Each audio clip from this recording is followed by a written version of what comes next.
পরিশ্রম সৌভাগ্যের প্রসূতি। একটা সময় থাকে যখন শত পরিশ্রম করলেও নিজেকে ক্লান্ত মনে হয় না। আবার একটি সময় আসবে যখন কোনো কাজ না করলেও প্রচুর পরিমাণে ক্লান্ত অনুভব হবে। তাই এই সময়টাকেই কাজে লাগিয়ে নিজেকে ব্যস্ত রাখার চেষ্টা করছি। আসসালামু আলাইকুম, সবাই কেমন আছো? Welcome back to my another new vlog. Tasfiq and Abid ব্লগে তোমাদের সবাইকে জানাই স্বাগত। আজকে আমি আমার অনেক দিনের স্বপ্ন পূরণ করতে চলেছি। আর আমার এই স্বপ্নটা কি, এটা অবশ্যই তোমাদের সবার সাথে শেয়ার করব। আর এই স্বপ্নটা কিন্তু আমার একার না, এই স্বপ্নটা তানিশার অনেক বেশি। আর সেই স্বপ্নটা হচ্ছে ছাদ বাগান করা। তানিশার আর আমার অনেক দিনের স্বপ্ন একটা ছাদ বাগান করা। যদিও এই স্বপ্নটা পূরণ করতে আমার অনেক দিন সময় লেগেছে।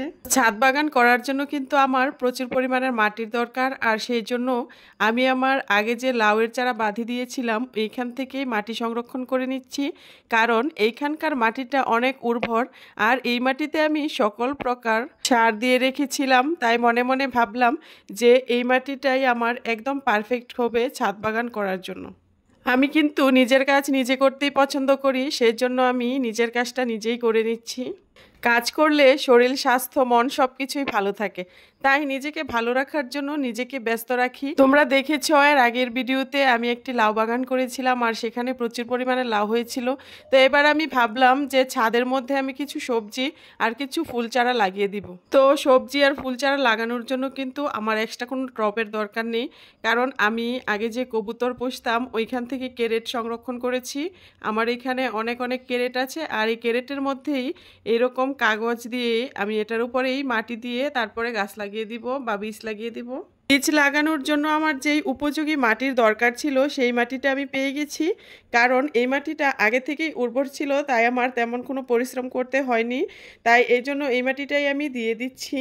আর যেহেতু মাটিটাতে সব কিছু দেওয়াই আছে, জৈব সার সহ সব কিছুই দেওয়া আছে, সেজন্য নতুন করে ছাই, জৈব সার কিছুই আমার অ্যাড করতে হয়নি। যে কোনো বীজ লাগানোর আগে কিন্তু 3-4 ঘন্টা আগে ভিজিয়ে নিলে ভালো, না হয় 1 ঘন্টা আগে ভিজিয়ে রাখলেও ভালো।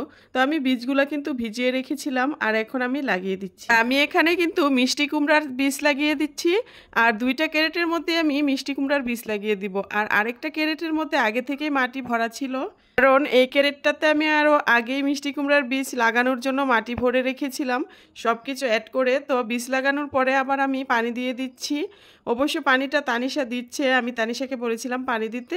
আর এখন এটার উপর আমি কাগজ দিয়ে ঢেকে দিচ্ছি। এই ফুল চারাগুলো তানিশার আগে থেকেই ছিল, আর তানিশা ফুল গাছ লাগাতে অনেক বেশি পছন্দ করে। তো তোমরা সবাই জানো আমি গরু পালি, সবসময় আমার একটি গরু থাকে। তো সেই জন্য কিন্তু গরুর যে খাদ্যটা সেটা হচ্ছে খেরকুটা। আর খেরকুটাগুলি আমি আমার ছাদে রেখেছিলাম শুকানোর জন্য, আর সেই জন্য আমার ছাদটা প্রচুর পরিমাণে নোংরা আর ময়লা হয়ে গেছে। আর এটা পরিষ্কার করতে কিন্তু আমার প্রায় 3-4 দিন সময় লেগে যাবে। এগুলি হচ্ছে আমার কবুতরের বাসা। এখানে আমার 70 জোড়া কবুতর ছিল, আর এই পুরো ঘরটা জুড়েই কিন্তু কবুতরের বাসা ছিল। অনেক শখ করে আমি কবুতর পুষতাম, এখনো আছে আমার কবুতর, কিন্তু অনেকগুলা কবুতর আমার নষ্ট হয়ে গেছে। আর কিভাবে নষ্ট হয়েছে অন্য কোনো ভিডিওতে তোমাদের সাথে শেয়ার করব। আমার ছাদটা কিন্তু আগে অনেক সুন্দর ছিল, কিন্তু বাবুর ঠান্ডা লেগে যাবে সেই জন্য পানির কাজটা আমি একদমই করতে পারি না। আর আমি কোন বীজ ব্যবহার করি সেটাও আজকে তোমাদেরকে দেখিয়ে দিচ্ছি। এখানে ওটা হচ্ছে মিষ্টি কুমড়ার বীজ, ধনে বীজ, তারপরে সব কিছুর বীজই এখানে আছে। আর এই ধরনের প্যাকেটজাতক বীজ আমি সবসময় ব্যবহার করি, তোমরাও এই ধরনের বীজ ব্যবহার করতে পারো। আর এই ধরনের বীজ ব্যবহার করলে কিন্তু ফলনটা 100% ভালো হয়। তো দেখা হচ্ছে পরবর্তী কোনো ভিডিওতে। টাটা।